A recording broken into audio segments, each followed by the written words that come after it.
আমি মুক্তা ঢাকা থেকে বলছি। জীবনের ডায়েরি ইউটিউব চ্যানেলে আপনাদেরকে আরও একবার স্বাগত জানাই। দূরে এবং কাছে, দেশ এবং দেশের বাহিরে যে যেখান থেকে ভিডিওটি দেখা শুরু করেছেন, আশা করি সবাই খুব ভালো আছেন। আলহামদুলিল্লাহ, আমরাও বেশ ভালো আছি। ছোট্ট এই জীবনে কত মানুষের সাথে ওঠা বসা চলাফেরা, কত মানুষের সাথে সম্পর্ক, কত মানুষের সাথে চেনা জানা, সবার সাথেই কি সম্পর্কটা সারা জীবন থাকে? এত মানুষের ভিড়ে সারা জীবন কি কেউ পাশে থাকে? কেউ মাঝপথে হাতটা ছেড়ে দেয়, কেউ আবার সারা জীবনের জন্য শক্ত করে হাতটা ধরে রাখে। পৃথিবীতে অনেক কাপল আছে যারা শূন্য থেকে সংসারটা শুরু করেছিল, তাদের মধ্যে কিন্তু আমি একজন। আমার এই ছোট্ট সংসারটা আমি একদিন শূন্য থেকে শুরু করেছিলাম। আমার সেই শূন্য সংসারটা আজ কানায় কানায় পরিপূর্ণ, আলহামদুলিল্লাহ। তো ভিউয়ার্স, ঘরটা ভালো করে মুছে নিলাম। সকালবেলা ঘুম থেকে উঠে নাস্তা করে ঘরে যে কাজের কাজগুলো থাকে সেই কাজগুলো করে ঘরটা একদম মুছে পরিষ্কার করে নিয়েছি।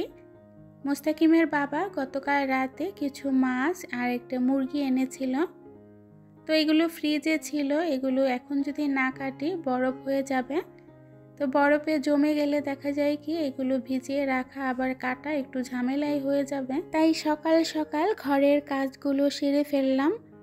তো এর মধ্যেই কিন্তু মাছগুলো আমি নামিয়ে রেখেছিলাম। মাছগুলো ভিজানোর দরকার হয় নাই, যেহেতু গতকাল রাতে এনেছে, তেমন একটা বরফ হয় নাই। কিন্তু এখানে পোয়া মাছ আর টাকি মাছ আর একটা মুরগি এনেছে। এগুলো কেটে একদম পরিষ্কার করে ধুয়ে ফ্রিজে বক্স করে রেখে দিব। মাছগুলো কাটা শেষ করে দুপুরের জন্য রান্না করতে হবে। তো আজকে দুপুরে রান্না করব বাঁধাকপি দিয়ে মুরগির মাংস। তো মোস্তাকিমের বাবা আবার এই রান্নাটা একদমই পছন্দ করে না, আমার কিন্তু ভীষণ ভালো লাগে। বুটের ডাল দিয়ে মাংস রান্না করলে বা বাঁধাকপি দিয়ে রান্না করলে আমার কিন্তু অনেক বেশি পছন্দ। তো মোস্তাকিমের বাবা এই দুইটা তরকারি একদমই পছন্দ করে না। তো যাই হোক, আজকে আমার পছন্দে রান্না করব। সবসময় তো ওনাদের পছন্দেই রান্না করি, বাচ্চাদের পছন্দ, হাজব্যান্ডের পছন্দ, তো আজকে আমার পছন্দে রান্না করব। তো এখানে মাছ মুরগি সবগুলো কেটে ধুয়ে পরিষ্কার করে বক্স করে রেখেছি, আর যেটা রান্না করব সেটা আমি আলাদা করে রেখেছি। তো এগুলো এখন ফ্রিজে তুলে রেখে দুপুরের রান্নার জন্য একদম প্রিপারেশন নিয়ে নিব। মোস্তাকিমের বাবা গত শুক্রবার একটু গ্রামের বাড়ি গিয়েছিলেন, আমার শ্বশুর বাড়ি। তো সেখান থেকে আসার টাইমে লাল শাক কিনে এনেছেন, গ্রামের ক্ষেত থেকে তোলা। তো মোস্তাকিমের বাবা যখন আসছিলেন তখন নাকি খেতে লাল শাক তোলা হচ্ছিল। তো মোস্তাকিমের বাবা সেখান থেকে লাল শাক কিনে এনেছেন, একদম তরতাজা টাটকা লাল শাক। তো গ্রামের শাক সবজি খেতে কিন্তু ভীষণ ভালো লাগে, যদিও গ্রামের শাক সবজি তেমন একটা আনা হয় না। তো গ্রামে তো তেমন কেউ নেই আমাদের জন্য কে শাক সবজি পাঠাবে বলেন। আর বাবার বাড়িতে তো শাকসবজি চাষ করা হয় না। আমার বাবার বাড়ি একদমই ঢাকা শহরের মতো, তেমন শাকসবজি পাওয়া যায় না, ওনাদেরও সব কিছু কিনে খেতে হয়। তো যাই হোক, মোস্তাকিমের বাবা যে শাকগুলো এনেছিলেন সেই শাকগুলো আজকে রান্না করব। আমি কিন্তু ঢাকা শহরে শাক তেমন একটা খাই না, তো অনেক বছর ধরে কিন্তু এরকম ঢাকা শহরের শাক খাওয়া হয় না, শুধু লাউ শাকটা ছাড়া। লাউ শাক বা মিষ্টি কুমড়া শাক, এই দুইটা শাক ছাড়া আমি কোনো শাকই কিন্তু ঢাকা শহরে খাই না। একবার বাবার বাড়ি যাওয়ার টাইমে যাত্রাবাড়ি দিয়ে যখন যাচ্ছিলাম, তো যাত্রাবাড়ি তো বড় একটা বাজার আছে, এটাকে আড়ত বলে, সেখানে দেখেছিলাম লাল শাক থেকে শুরু করে যত ধরনের শাক সবজি ছিল সব মাটিতে রেখে দিয়েছে, এবং এমন নোংরা অবস্থায়। ওই যে দৃশ্যটা দেখেছি, ওই দৃশ্য দেখার পর আমি কিন্তু এই পর্যন্ত কোনো শাকই খাই না। মোস্তাকিমের বাবা আনলে ওনাদেরকে রান্না করে দিই, ওনারাই খায়, আমি কিন্তু খাই না। এবার যেহেতু গ্রাম থেকে আনা হয়েছে এবং খুব সুন্দর টাটকা তরতাজা শাক, মুস্তাকিমের বাবা দাঁড়িয়ে থেকে কিন্তু ক্ষেত থেকে তোলা দেখেছেন এবং সেখান থেকে কিনে এনেছেন। তো এবার কিন্তু লাল শাকটা আমি খাবো। লাল শাক কিন্তু পছন্দের একটা শাক ছিল, কিন্তু এখন আর লাল শাক খাওয়া হয় না। যদি বা গ্রামে যাই, গ্রামে যদি রান্না হয় তখন খাই। তো লাল শাকটা ভালো করে বেছে নিয়েছি। দেখেন লাল শাকের মধ্যে কতটা ঘাস ছিল। কাটাকাটি শেষ করে চলে আসলাম রান্না করতে। বাঁধাকপি দিয়ে মুরগির মাংস রান্না করব, সেই জন্য বাঁধাকপিটা কিন্তু আমি ভাপ দিয়ে নিয়েছি।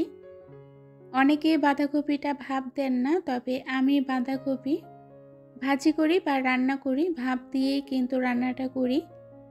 মুরগির মাংস রান্না করার জন্য ভালো করে মশলাটা কষিয়ে নিব। কষিয়ে নেওয়ার পর কিছু আলু দিব।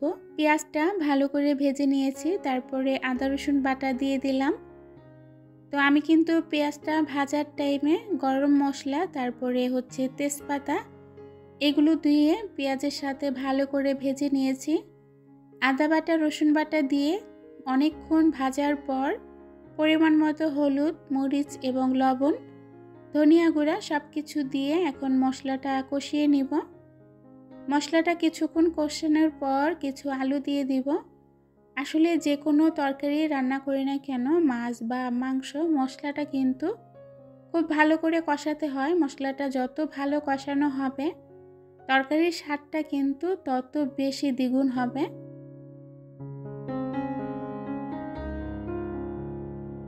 আপনাদের সাথে কথা বলতে বলতে আমার একটা প্রশ্ন মনে পড়ে গেল।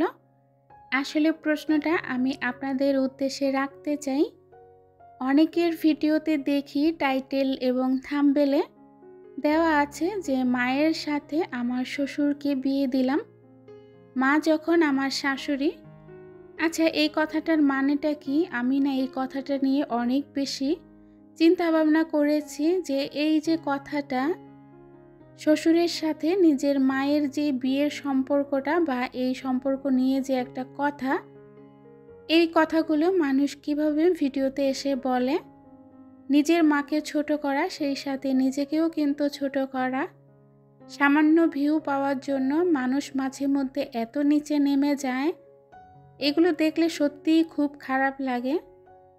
আমরা যে কোনো জিনিসেই নিজেদের সম্মান এবং নিজেদের সততা নিয়ে যদি করি, সেই জিনিসটা যদি সফলতা পাই, তাহলে দেখবেন সেই সফলতার মধ্যে অনেক বেশি আনন্দ থাকবে। আপনি যদি কোনো কিছুতে সফলতা পেতে চান, অবশ্যই সেখানে সততা এবং সত্যিটা থাকতে হবে। মিথ্যে দিয়ে কোনো কিছু জয় করা যায় না। সত্যি মাঝে মধ্যে কিছু কিছু ভিডিও চোখের সামনে চলে আসে, যেই ভিডিওর সম্বন্ধে কথা না বললেই নয়। এরকম কথা মানুষ কিভাবে ভিডিওর মধ্যে বলে জানি না। তারা কাল্পনিক বিষয় নিয়ে কথা বলে না নিজেদের বাস্তব জীবন নিয়েই বলে। যেটা নিয়ে বলুক না, টাইটেল এবং থাম্বনেলের বিষয়টা দেখতে গেলে অনেক বেশি খারাপ লাগে। কিন্তু যাই হোক, যার যার রুচিবোধ যেমন, সে তো তেমনই করবে। এটা আমরা যতই বলি না কেন। তো কথা বলতে বলতে এখানে কিন্তু আমার তরকারিটা হয়ে গিয়েছে। একটু ঝোল ঝোল রেখেছি, কারণ মুরগির মাংসের তরকারিটা একটু ঝোল না রাখলে ভালো লাগবে না। সাথে কিছু আলু দিয়েছি, আর বাঁধাকপির পরিমাণটা কিন্তু একদমই কম দিয়েছি।